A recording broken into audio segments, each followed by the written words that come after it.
हरे कृष्णा, राधे राधे। स्वागत है आप सभी का गोविंद भजन चैनल। आज के इस वीडियो में हम ज्येष्ठ माह के कृष्ण पक्ष की एकादशी को जिसे अपरा एकादशी कहा जाता है, इसके महत्व और पूजा विधि के विषय में बात करेंगे। पद्म पुराण के अनुसार इस दिन भगवान विष्णु की पूजा उनके वामन स्वरूप में की जाती है। मान्यता है कि इस दिन भगवान शिव के बालों से माँ भद्रकाली प्रकट हुई थी, इसलिए इसे भद्रकाली एकादशी भी कहते हैं। इसके अलावा इस एकादशी को अचला एकादशी एवं जलक्रीड़ा एकादशी के नाम से भी जाना जाता है।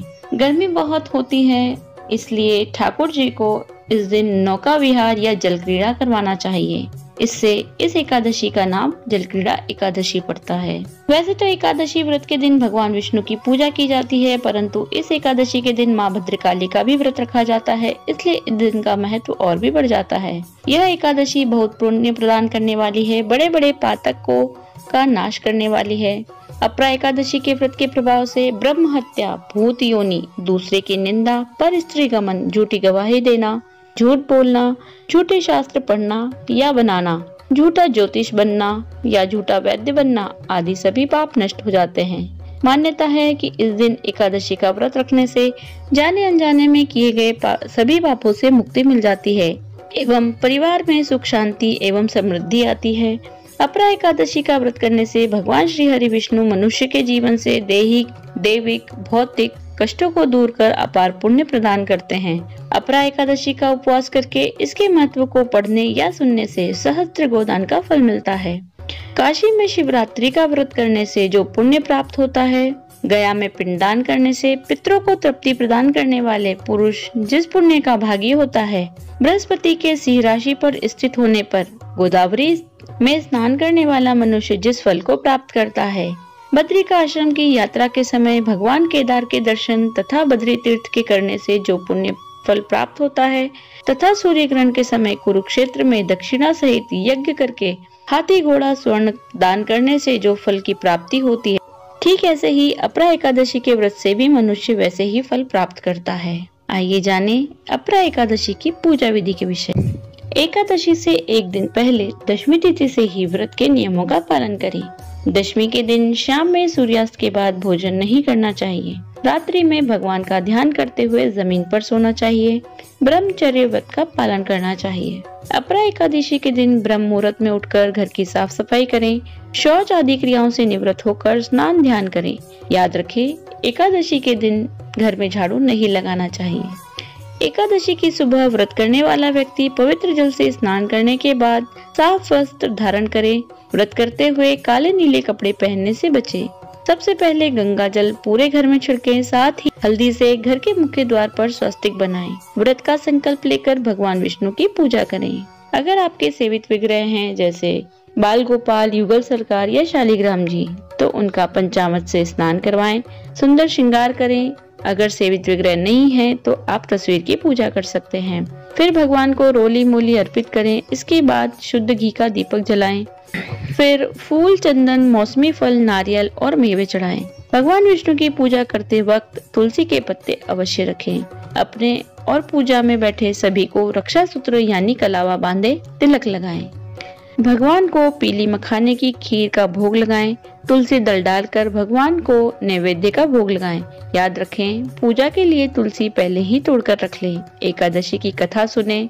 शंख और घंटी बजाकर श्री हरि विष्णु की आरती के साथ साथ एकादशी माता की आरती जरूर करें। पूजा में हुई भूल चूक के लिए भगवान से क्षमा याचना करें। अब सूर्य देव को जल अर्पित करें। जल में रोली, तिल, फूल और गुड़ डाल लें। पीपल और तुलसी की पूजा करें। शाम को विष्णु जी की आराधना करें। शाम के समय आकाश में पितरों के निमित्त दीप दान करें। खुले आकाश में गाय के घी का दीपक जलाएं। व्रत रखने वाले को पूरा दिन पर निंदा, झूठ, छल कपट आदि से बचना चाहिए। रात्रि के समय भगवान विष्णु का भजन कीर्तन करते हुए जागरण करें।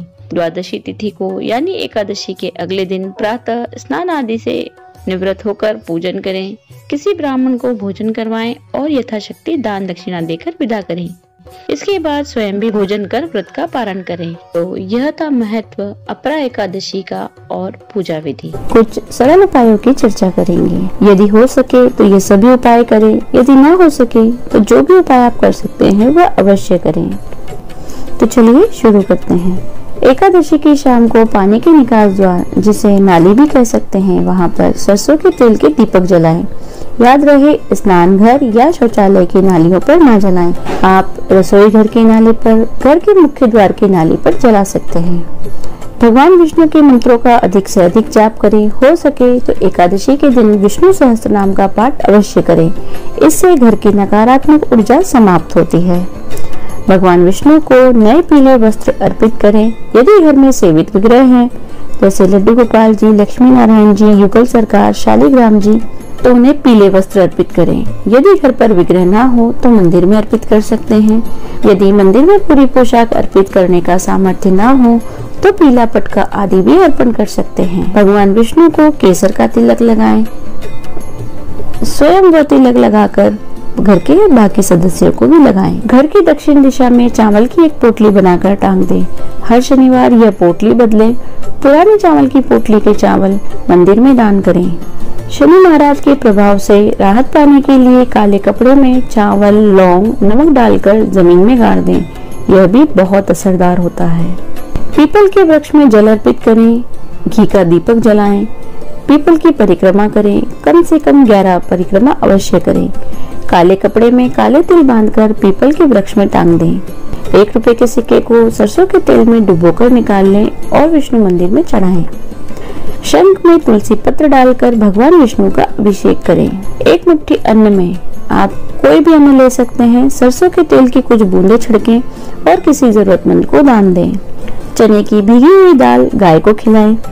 पीले फूल पवित्र जल में प्रवाहित करें। केले के पेड़ की पूजा करें। केले के पत्ते पर हल्दी का तिलक लगाएं। बंदर या हाथी को केले खिलाएं और केले का दान करें। अपरा एकादशी को पितरों की एकादशी भी कहा जाता है, इसलिए इस दिन आपको अपने पितरों की शांति के लिए कुछ न कुछ पूजा या उपाय अवश्य करने चाहिए। पितरों की शांति के लिए पितरों को याद करके पवित्र नदी में स्नान करें। पितरों को याद करके पितरों के निमित्त मंदिर में कुछ मीठा अवश्य अर्पित करें। पितृ शांति के लिए भगवान विष्णु को 11 सुपारी चढ़ाएं। हर एक सुपारी पर पितृ शांति की प्रार्थना करें। अपरा एकादशी पर पितृ पूजा स्वयं कर सकते हैं। यदि ना कर सकते हो तो किसी पंडित से करवाएं। यह बहुत ही शुभ फल देती है। एकादशी की शाम को पितरों के निमित्त आकाश में दीप दान करें। याद रखें, दीपक घी का जलाएं। जाने अनजाने में किए गए पापों से मुक्ति पाने के लिए अपरा एकादशी के दिन जल सेवा अवश्य करें। यह थे कुछ सरल मगर बेहद अचूक उपाय। अपरा एकादशी के दिन आप इन उपायों से अपने घर के नाना प्रकार के कलेशों से राहत पा सकते हैं।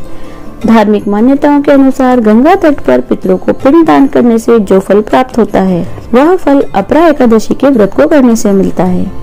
हर एकादशी का व्रत अत्यंत पुण्यदायी होता है, परंतु जो कोई भी एकादशी व्रत ना कर पाए, वे भगवान विष्णु की पूजा अवश्य करें। एकादशी की कथा सुने। हो सके तो कुछ बताए गए उपाय करें। आशा करते हैं वीडियो में दी गई जानकारी आपके लिए उपयोगी होगी। यदि आपको वीडियो अच्छी लगी हो तो लाइक और शेयर कीजिए। आप हमें अपने विचार कमेंट द्वारा भी बता सकते हैं। यदि आप चैनल पर नए हैं तो चैनल को सब्सक्राइब कर लीजिए। बेल आइकन को प्रेस कर दीजिए, जिससे नए वीडियोस की नोटिफिकेशन आपको तुरंत मिल जाए। तो मिलते हैं ऐसे ही अगले वीडियो में। हरे कृष्णा, राधे राधे।